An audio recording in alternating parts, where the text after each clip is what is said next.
walking in front of Union Station one night on my way to a seminar, and my purposeful pace changed to a slow slog. It's foggy, it's dusk, and I am navigating through the dark mass of the rush hour crowd.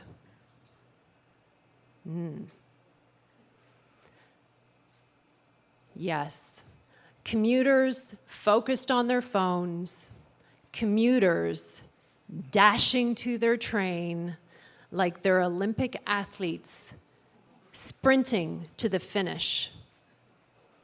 And I am trying to determine if they are real or if they're a shadow. And I can feel myself getting more uncomfortable. You see, I normally walk at a good pace. You could call it a fierce runway cadence. And wielding a white cane, I can clear a path pretty well. Crowds don't part when you're a tentative walker, even with a white cane. So it became a bit of an obstacle course in rush hour. So some people gave me way.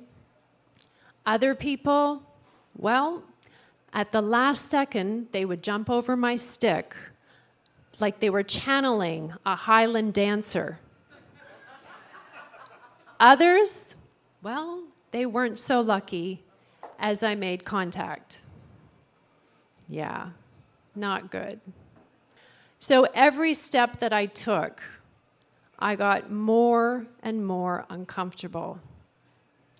And my body was screaming, "Danger!" And in my mind, I said, "Laura, this is crazy. You have walked this route hundreds of times. You know it's safe. You're good."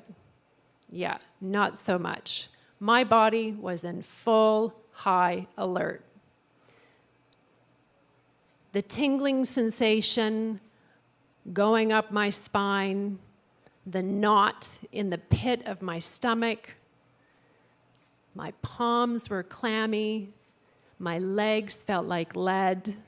Yeah, I was pretty much in a meltdown. Fear had hijacked my walk and my nervous system. And what pops into my mind at that moment? Mel Robbins. Well, actually, her voice. So I don't know if you guys know who she is. She is a public speaker, and she was one of the most booked female speakers, but she actually has anxiety before she goes on stage. And I was listening to her book, and she talked about how fear and excitement bring up the same physiological response in your body. Okay. So she talked about this technique that she did to lessen her anxiety. So before she goes on stage, she says to herself, "I'm excited. I'm excited." Now, when I first heard this, I thought to myself, well, that's great for her. Sounds kind of simple, but, that's really nice for her. Well, let me tell you, walking in front of Union Station, in the fog, in a fierce shitstorm, I was willing to try anything. I was not about to get stopped. Because if I stopped now, what else would I stop for? So I took a deep breath, and I put on my best cheery inner voice, and I said, "I'm excited! I'm excited!" And that little voice in my head said, "This is stupid. Get in a cab." And that would have been so easy. Hop in a cab, get away from the crowd. But I knew that wasn't the right answer. Not for me. So I kept going. Inhale, step. I'm excited. I'm excited. Exhale, step. I'm excited. I'm excited. And somewhere along the way, that little voice, you know, the "this is stupid" voice, it went away. 2 blocks later, I was giddy with excitement. And I was owning that sidewalk. Let me tell you. Yeah. And I thought to myself, I trust myself and my aluminum stick to get me through fog. How ridiculous is that? I trust an aluminum stick. If I can do that, I can do anything.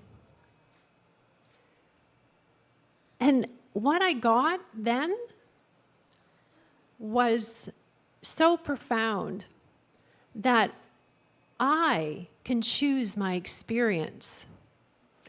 You know, navigating through life, partially sighted, legally blind, yes, there is a legal,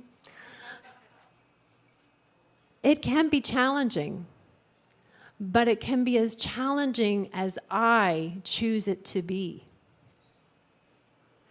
So that night, in the fog, I chose my blindness. What do you choose? Thank you.